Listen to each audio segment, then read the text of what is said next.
بيبدأ فيلمنا النهاردة مع نورة ووالدها توبس وهما بيتسلقوا جبل عالي لحد ما بيوصلوا لقمته، وبيحكي لها والدها قصة خرافية عن عمالقة أو غيلان الأرض. ومن كتر ما نورة سمعت القصة دي بتكون حافظاها وهي اللي بتحكيها له، وبتبقى القصة عن زفاف تم في قديم الزمان لغيلان الأرض، وكان في 13 غول سكروا لدرجة إنهم نسيوا الوقت وطلعت عليهم الشمس وتحولوا ساعتها لحجر، وهم اللي شكلوا الجبال اللي قدامهم دي. وبتبقى نورة مش مصدقة القصة لحد ما والدها بيطلب منها إنها تركز في الجبال بقلبها قبل عينيها وتؤمن، وساعتها هتقدر تحدد وشوش العمالقة، وبتقرب فعلا انها تصدق القصة. وبعد مرور 20 سنة بتكبر نورة وبتكون عالمة حفريات في ساحل المحيط الأطلسي، وبتكون الجامعة اللي هي تابعة لها قررت انها توقف تمويل الحفر الخاص بيها بسبب مرور 6 شهور بدون ظهور اي حفريات او اي نتائج ايجابية بتدل ان في حاجة. وبتكتشف بالصدفة هيكل ديناصور وبتكون فرحانة جدا، وبتنادى على كل فريقها عشان يساعدوها في الحفر. وبيكون في منطقة تانية فيها عمليات حفر لإنشاء سكك حديدية جديد، ولكن السكك دي بتمر من خلال الجبل، وبيكون في مظاهرات عشان توقف تدمير الجبل وإنقاذ الطبيعة البشرية. وأثناء التفجيرات دي كل نفق المهندسين بنوه بيتهدم عليهم فجأة بسبب خطأ في مكان التفجير، وبيتم إخفاء الحادث عن الإعلام وتصوير الحدث من طيارات حربية.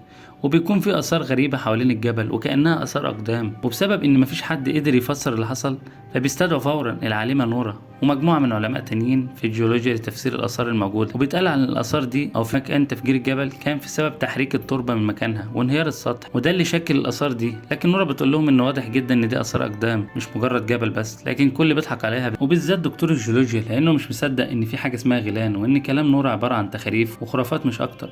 لحد ما بيتعرض قدامهم فيديو لمتظاهرة قدرت إنها تصور التفجير اللي حصل، وخلال التصوير ده بيظهر غول عملاق هو سبب الانهيار، وبيبقى كلام نورة هو الأقرب للواقع. وبتمنحها رئيسة الوزراء صفة المستشارة العلمية لدراسة اللي حصل، وبتتحرك نورة فورا ومعاها مستشار مكتب رئيسة الوزراء، وبيروحوا على أقرب مكان حصل فيه حاجات غريبة في الجبل، وبيبقى بيت في مدينة كده اتشال من مكانه بمنتهى السهولة والمتسبب مجهول. وبيقابلهم هناك في الموقع النقيب كريس من قيادة العمليات الخاصة، وبيتم التحقيق مع أصحاب البيت لو كانوا شافوا حاجة غريبة أو إن شافوا المتسبب، وبيقول لهم إن هم نزلوا اختفوا تحت البيت وكان الجو مليان غيوم وضلمة فما شافوش حاجة بسبب ان الظلام عم فجأة على المكان، كأن الجبل اتحرك من مكانه وهو اللي دمر بيتهم بالشكل ده. وبعدها استخبوا في البدروم البيت، وبعد ما طلعوا منه لقوا بيتهم متشال من مكانه وفي آثار الأقدام العملاقة دي.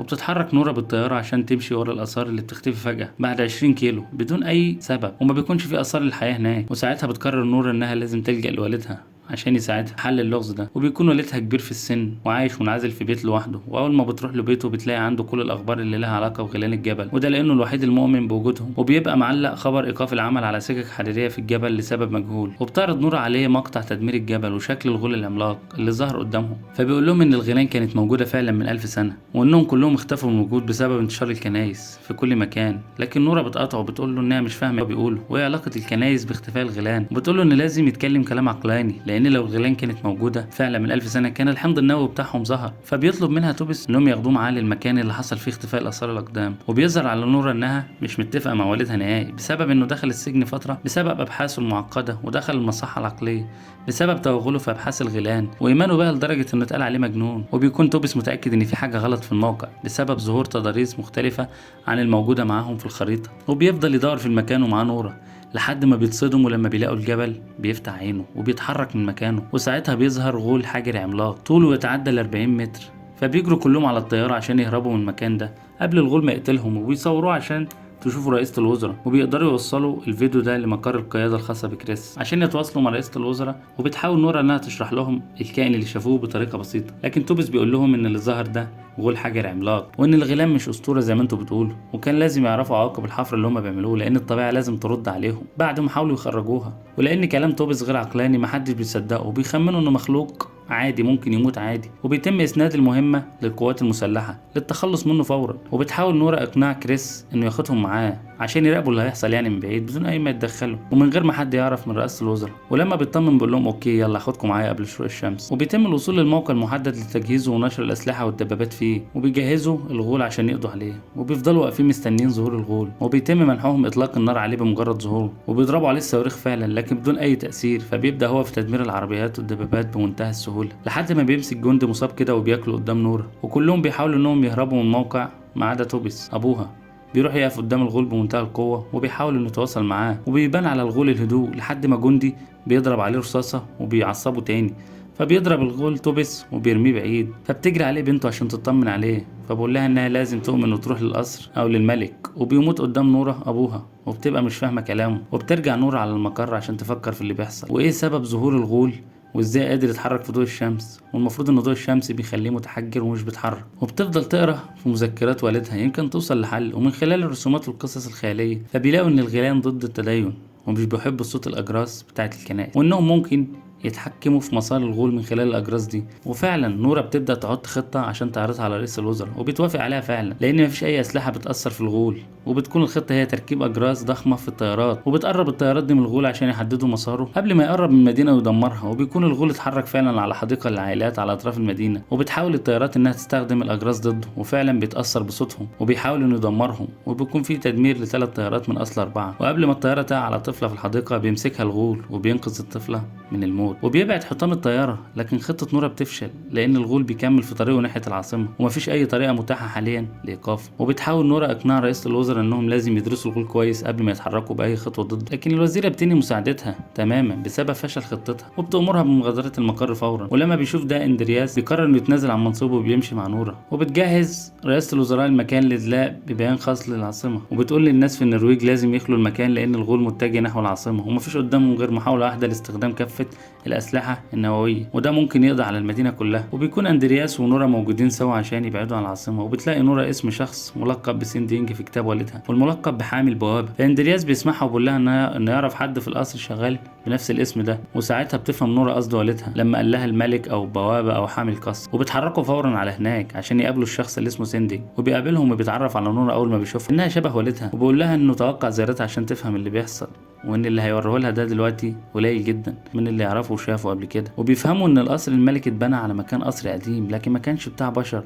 ولكن كان خاص بالغيلان، وان توبيس اكتشف ده وكان لازم يبعدوه عشان ما يبوظش عليهم الدنيا، وقالوا عليه انه مجنون عشان ما حدش يصدق كلامه. وبيقول لهم ان زمان حصل مجزره للغيلان واتقتلوا كلهم، واخر واحد فيهم اتحبس في الجبل وما قدرش يخرج لانه لو خرج في اشعه الشمس المباشره هيتقلب حجر. فبتفهم نورة ان الغول اللي كان محبوس في الجبل طلع واتحرك بسبب ان الغيوم كانت ماليه السماء والشمس المباشره ما كانتش بتوصل له، عشان كده قادر يتحرك في ضوء النهار عادي. وبتكتشف طريقه لوقف الغول قبل ما القوات المسلحه تقصف الغول باقوى صاروخ عندها هيدمر المدينه باكملها. وبيكلم اندرياس زميلته عشان تاخر اطلاق الصاروخ باي شكل، وبتنجح في تعطيل نظام الاطلاق من خلال الطيارات. وبتنقل نورة واندرياس جمجمة عملاقة على العربية عشان تغير الغول انه يجري وراها لانه عارف ان الجمجمة دي خاصة بقبيلته، لحد ما بتطلع على الرصيف بالغلط والجمجمة بتقع من على العربية وبيمسكها الغول، وبيبان عليه انه حزين جدا ومتأثر بسبب موت قبيلته وانه الوحيد اللي باقي. واما بتقع من ايده الجمجمة بتدمر في الارض، وبيبص عليهم وبيقرر انه يطاردهم عشان ينتقم للي حصل لاهله، وبيفضل يدمر في كل مكان هو بيجري فيه، وبيحاول انهم يبعدوا عنه على قد ما يقدر المكان. وبتحاول انها تستدرجه في المكان اللي قالت لكريس عليه عشان يقتلوه فيه او عشان يجمدوه. وفجأة دكتور المقر بياخد باله ان صديقة اندرياس مسيطرة على الطيارات وانها الوحيدة اللي بتعمل كده على اللابتوب بتاعها، وبياخدوا منها بالعافية، وبيتم القبض عليها بسبب مخالفة الأوامر. وبيقدروا انهم يرجعوا السيطرة من تاني للطيارات، وبيجهزوا لإطلاق الصاروخ على الغول، وبيكون موجود في مكانه كشافات لأشعة معينة شبه أشعة الشمس عشان يعرضوا عليها الغول، وأول ما بيقرب منهم بيشغلوا الكشافات، وبتتحجر رجله وإيده في مكانه، وبتنجح خطة نورة لكنها بتحس بالذنب لأنه بيفضل يتألم قدامها وبيفضل يعوز، وحست كده إنها بتقتله، فبتقرر إنها تروح تفصل المولد الرئيسي للكشافات، وبتروح تحت رجل الغول تترجاه زي ما والدها عمل، وبتطلب منه انه يرجع من تاني للجبال وانها مش عايزه تضره ولا تأذيه. وقبل ما الطياره تضرب الصاروخ بتكتشف بوجود مدنيين جنب الغول، فبيأمر الجنرال بوقف اطلاق الصاروخ، لكن الدكتور بيأمرهم بالضرب عشان يخلص من الغول بأي طريقه، وبيفضل يزعق فيهم لحد ما زميلة اندرياس بتضربه عشان يسكت، وبيتم وقف اوامر اطلاق الصاروخ على الموقع. وبتحاول نورة انها تخلي الغول يرجع للجبل، لكن قبل ما بتخلص كلامها بيكون جه وقت شروق الشمس، وبتيجي أشعة الشمس على الغول وبتحوله لحجر بالفعل، وبيقع قدام نورة، وبعد ما بتشوفه هو بيتحول لحجر وبيموت قدامها زي ما والدها كان دايما بيحكي لها.